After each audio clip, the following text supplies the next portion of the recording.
Kikristo la Maranatha lipo katika mabara yote duniani. Na makanisa katika Amerika, Ulaya, Afrika, Asia na Oceania, zikiwa zimeunganishwa na mafundisho sawa kwa mwongozo wa Roho Mtakatifu wa Mungu na neno hai.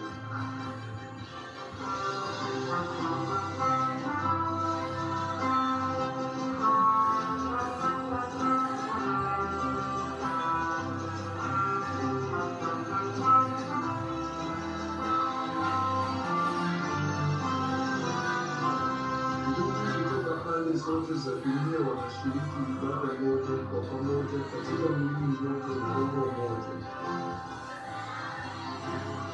Kupitia mfumo wa matangazo ya majukwaa mbalimbali, wanachama wa kanisa la Kikristo la Maranatha duniani kote wanapata wakati wa kuwa pamoja na shirika, kama vile Waebrania walipotoka Misri na wanafunzi pamoja na Bwana Yesu usiku wa mkesha wake msalabani.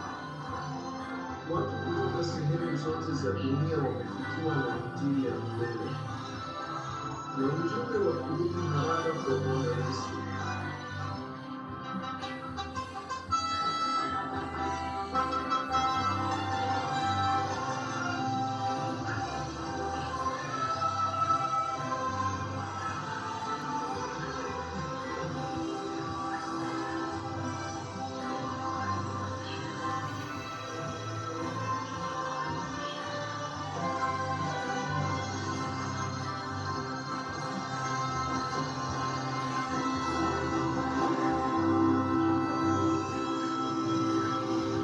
Bwana Yesu atukuzwe. Kwa wasionifahamu, naitwa Mchungaji Juma John Mwilelo. Mungu, kumbuka kwamba tunaishi nyakati za utimizo wa unabii wa Agano la Kale na wa Agano Jipya. Amina. Amen.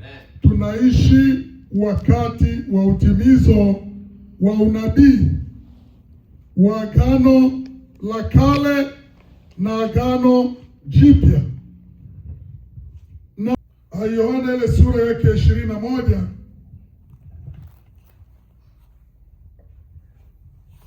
ule mstari wake wa mwisho kabisa, ule mstari wake wa mwisho, ikiwa umeona kuna anayesinzia,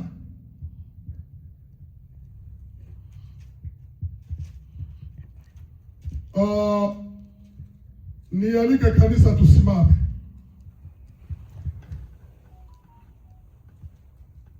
Simama kwa miguu yako miwili kwa heshima ya neno la Mungu, na ninasoma mstari huu mmoja wa 25.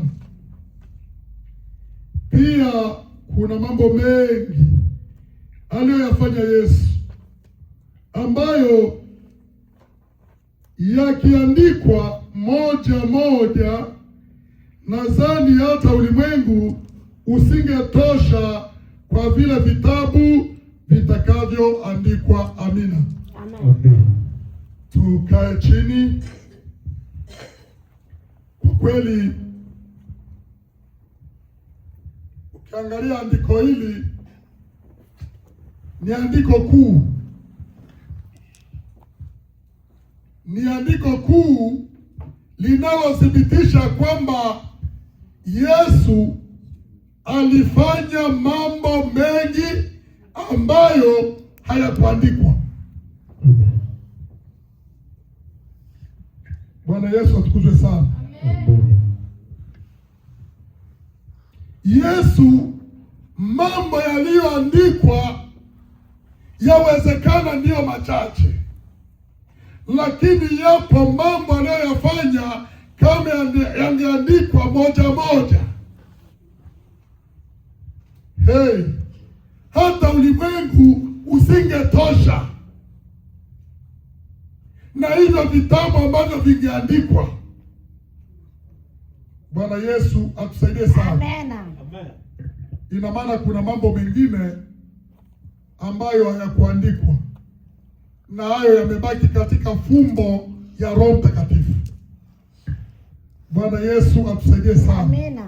Unajua, kama wewe ni Kristo, lazima uendelee kutafakari juu ya matendo makuu ya Yesu Kristo aliyoyafanya.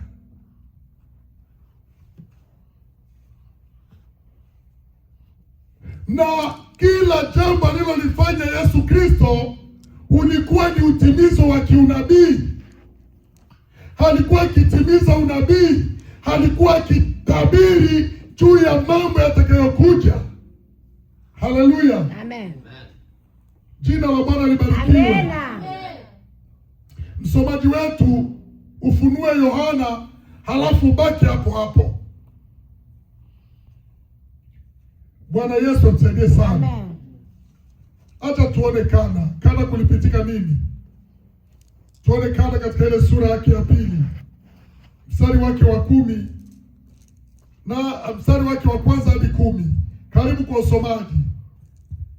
Tunasoma kitabu cha Yohana 2:1-10. Neno la Mungu linasema,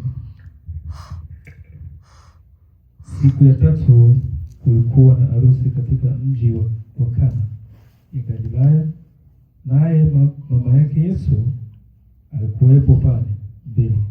Yesu pamoja na wanafunzi wake walikuwa wamealikwa harusini pia. 3, divai ilipokwisha, mama yake Yesu akamwambia, wameishiwa na divai. 4, Yesu akamwambia, nina nini nawe? Saa yangu haijawadia. 5, mama yake akamwambia, wale watumishi lolote atakalowaambia fanyeni. 6, basi ilikuwepo mitungi 6 ya kuhifadhi maji iliyotengenezwa kwa mawe kwa ajili ya kujitakasa kwa desturi ya Kiyahudi. Kila mtungi ungeweza kuchukua vipipa 2 au 3. 7, Yesu akawaambia wale watumishi, jazeni hiyo mitungi maji. Nao wakajaza ile mitungi mpaka juu. 8, kisha akawaambia, sasa choteni hayo maji kidogo, pelekeni mkuu wa meza. Hivyo akachota akawapelekea. 9, yule mkuu wa meza akayaonja yale maji ambayo yalikuwa yamebadilika kuwa divai. Hakujua divai hiyo iliyotoka, ingawa wale watumishi walichota yale maji, wao walifahamu. Basi akawaita bwana harusi kando kumedumisho, akawaambia, watu wote utoa kwanza divai nzuri, kisha utaleta ile divai hafifu. Wageni wakishakunywa kwa vya kutosha, lakini wewe umeweka ile nzuri kupita zote mpaka sasa. Amen. Amen. Bwana atukuzwe sana. Amina. Ikiwa umefuatana na msomaji wetu, naona andiko liko wazi, si kweli? Ni habari za Kana. Na kwa usipokuwa na Roho Mtakatifu utaishia tu kujua kwamba ni habari za Kana. Yesu akafanya maji yakawa divai. Bwana Yesu atukuzwe sana. Amina. Lakini hebu anza kuona kwamba kuna aina 2 za divai. Haleluya. Amen. Kumekuja kuonekana aina 2 za divai. Aina ya kwanza ni ile iliyokuwa mbaya, si ndio vile jamani? Ndio. Na aina ya pili imekuja kuwa nzuri kuliko ile ya kwanza. Hadi bwana wa harusi anauliza, imekuwaje?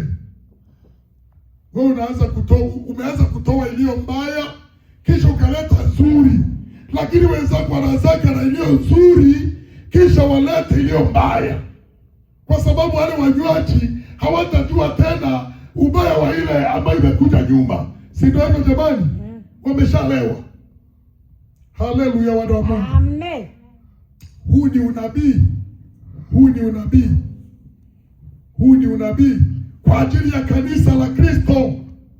Kanisa la Kristo ambalo lilianza katika jangwa lilikuwa ni divai iliyokuwa mbaya. Roho Mtakatifu hakuwatumia sana.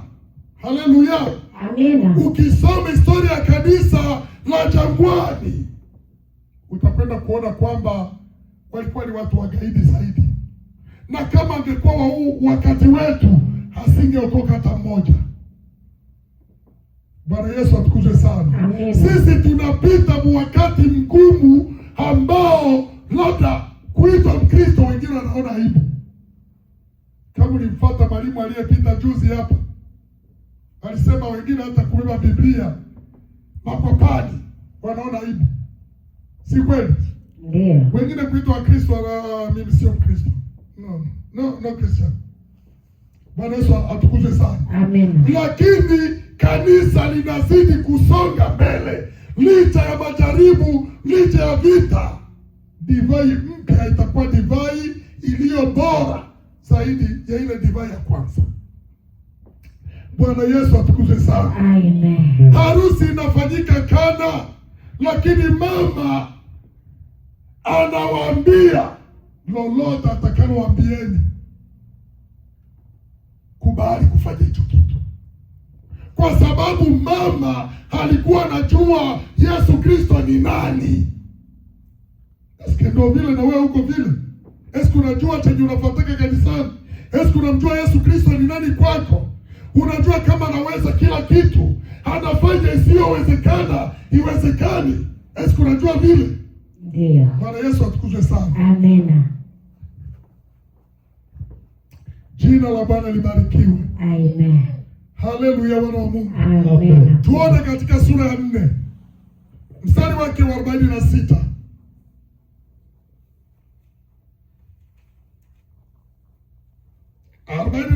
Sura ya 4.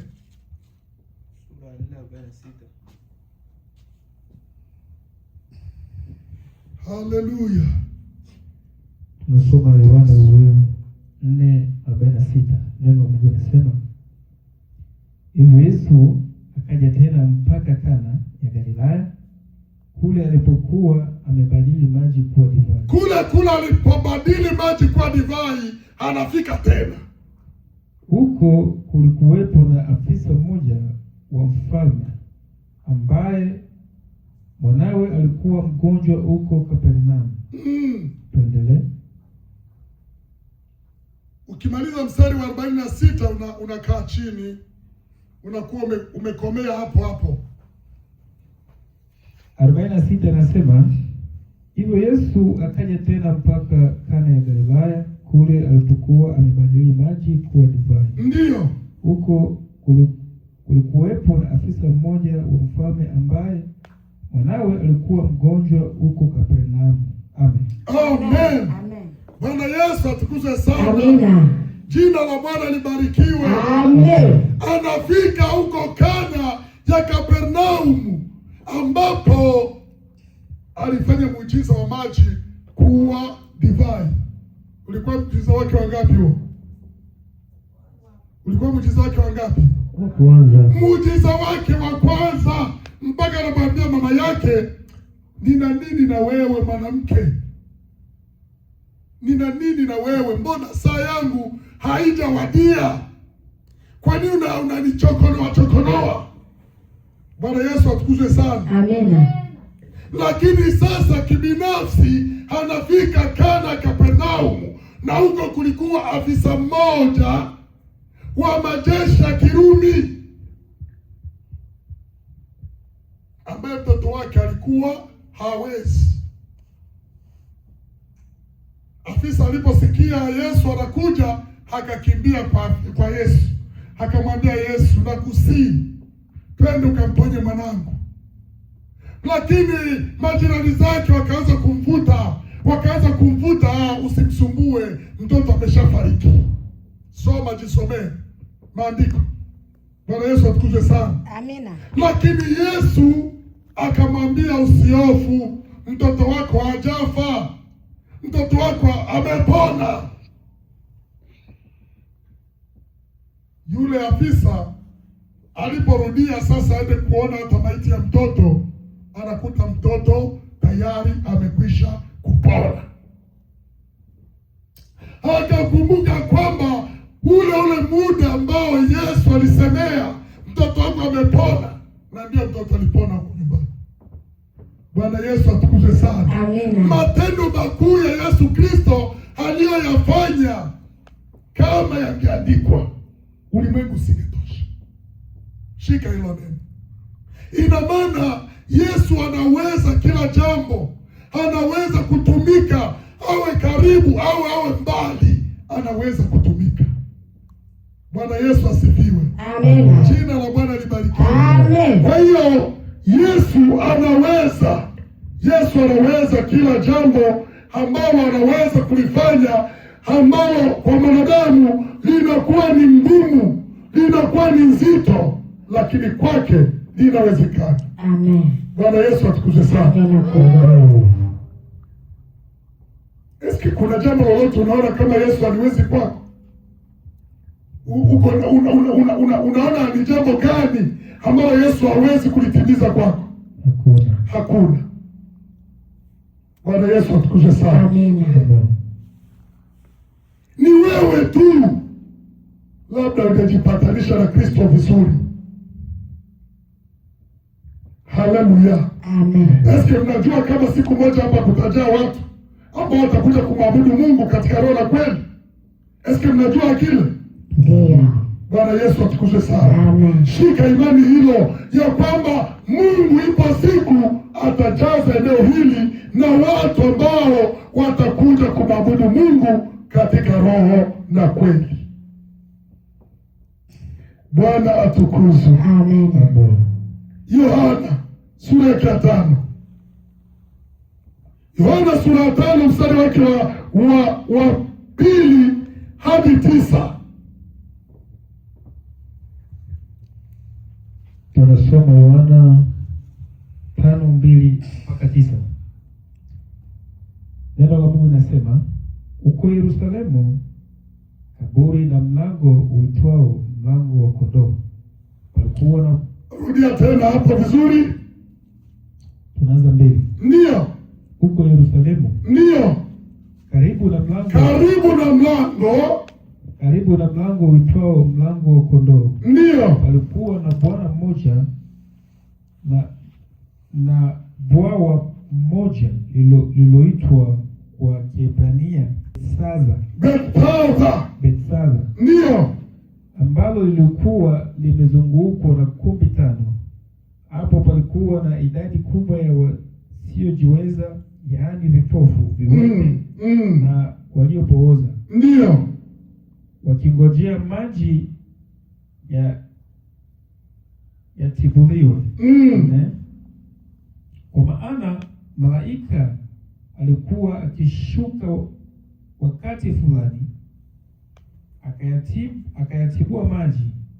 Yule aliyekuwa wa kwanza kuingia ndani baada ya maji kutibuliwa alipona ugonjwa wowote alikuwa nao. 5. Mtu mmoja alikuwa huko ambaye alikuwa ameugua kwa miaka 38. 6.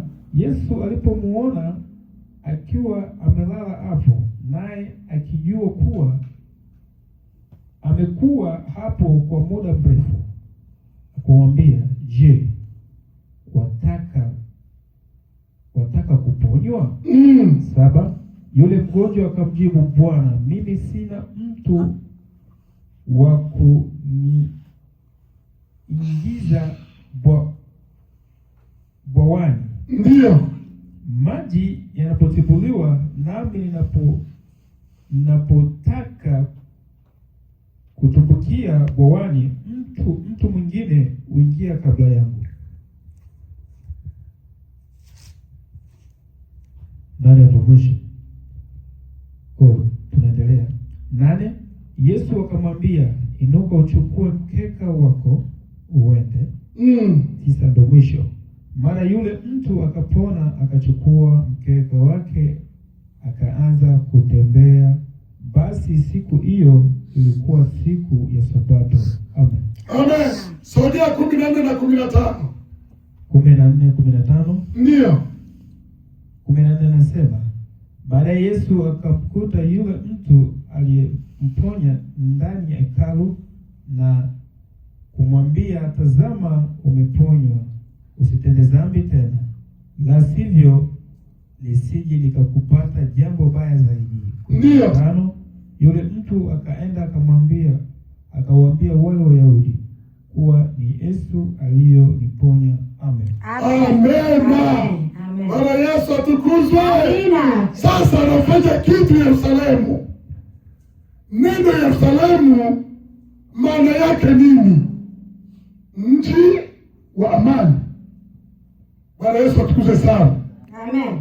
Mji wa amani ndiyo maana ya neno Yerusalemu.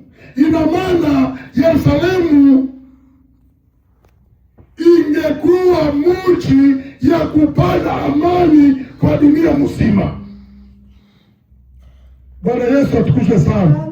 Kwa kila yeyote angefika Yerusalemu, kwa kila yeyote angeamini Mungu wa Yerusalemu, angepokea amani. Lakini ona sasa, tunaona katika Yerusalemu kunaonekana bwawa liitwalo Bethesda, na hili bwawa lilikuwa na nguvu ya kuponya wagonjwa. Wakati malaika anapokuja na kutumbukia ndani, ukiwa wa kwanza kuingia unapona. Si bora angewekaka hata mirongo jamani? Bora angewekaka hata mirongo. Wanapona leo na ndio sasa nitapona kesho. Ingekuwa vizuri. Bwana Yesu tusaidie sana. Amen. Jina la Bwana libarikiwe. Amen. Lakini Yesu kufika pale anamkuta kiwete mgonjwa. Anamuuliza, imekuwa kwaje hujapona? Eti mimi sina mtu wa kunisukumia humo. Najitahidi, najaribu nijitahidi, lakini mtu mwingine anatangulia mbele yangu. Yeye anapona, mimi ninabaki hivyo. Yesu kwa kuwa yeye alikuwa ni mtimiza unabii wa lile bwawa, akamwambia, simama, chukua godoro lako, nenda nyumbani, umepona. Ilitokea ikutokea? Ilitokea. Bwana Yesu atukuzwe sana. Lakini kufika mstari wa 14 na 15 pale kuna neno ambalo Mungu akikutendea kitu usirudie tena kutenda dhambi. Anamkuta yule kiwete sasa, sio tena kiwete, anakuwa mtu mzima, anarukaruka hekaluni, anacheza hekaluni. Moja kwa moja Yesu anamwambia usitende dhambi tena, yasije yakakupata mengine mabaya zaidi ya hayo. Bwana Yesu atukuzwe sana. Amen. Lakini unapoambiwa usitende dhambi, si unaacha kidogo, lakini tena kesho unaendelea. Mungu atusaidie sana. Amina. Tunapoamua kuokoka, tuokoke kweli kweli, na Mungu atajitukuza kwetu, na tutaziona baraka zake na tutaziishi. Bwana Yesu atukuzwe sana. Amina. Jina la Bwana libarikiwe sana. Yesu anamwambia, nenda zako ukashuhudie wa ndugu zako huko. Haleluya. Amen. Haleluya. Amen. Yo, Mungu wetu ni mzuri jamani. Tuona andiko la Yohana sura ya 6. Yohana sura ya 6.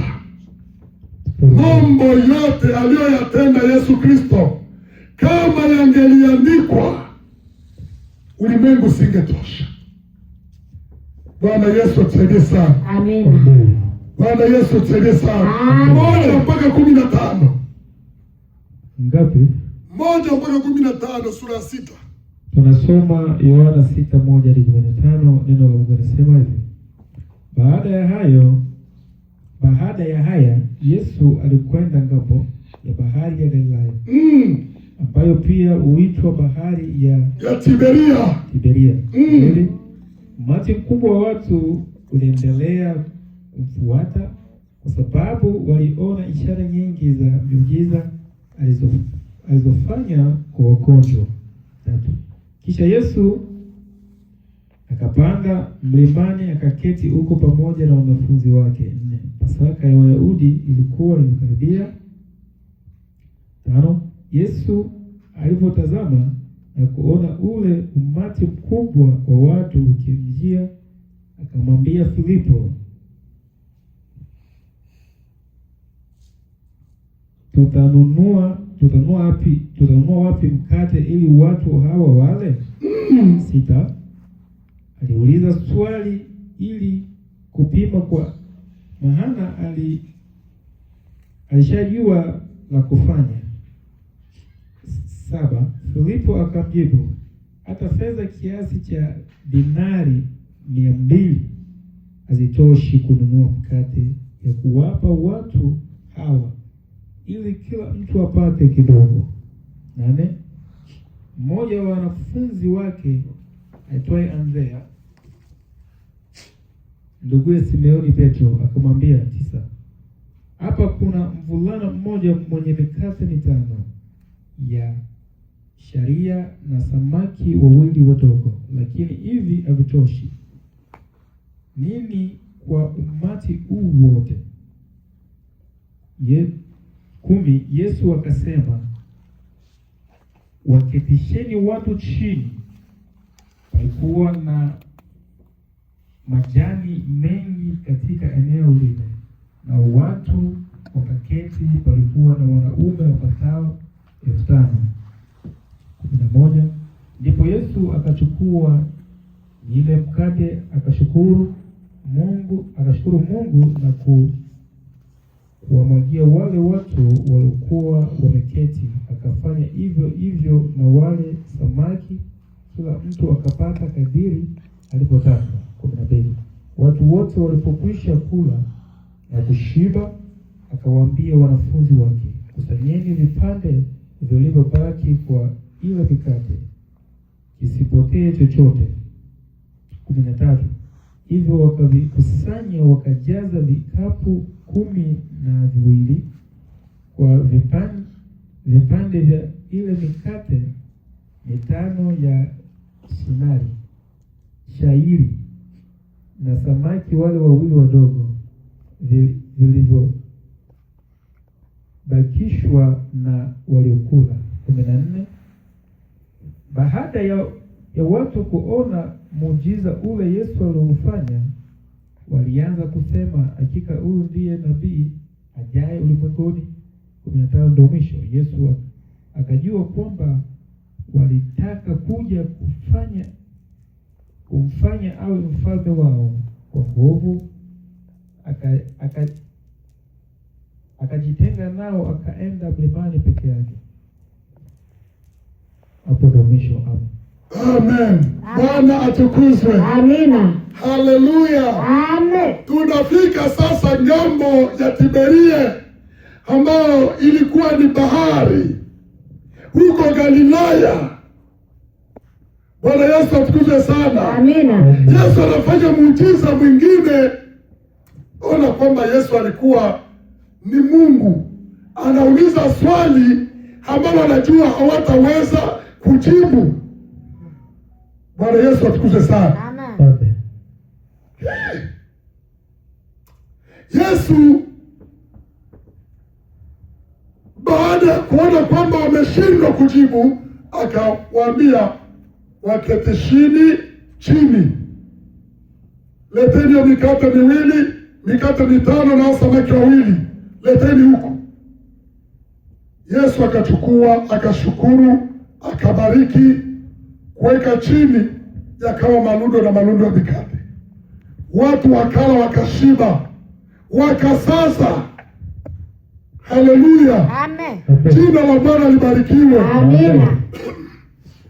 Kumbuka kwamba Yesu alijua ya kwamba kwa kuwa wamekula, wameshiba, wanataka wamshike na wamfanye kuwa mfalme, kwa sababu wameona matendo makuu ya Mungu, wakaamini kumbe huyu ndiye yule Masihi tuliambiwa.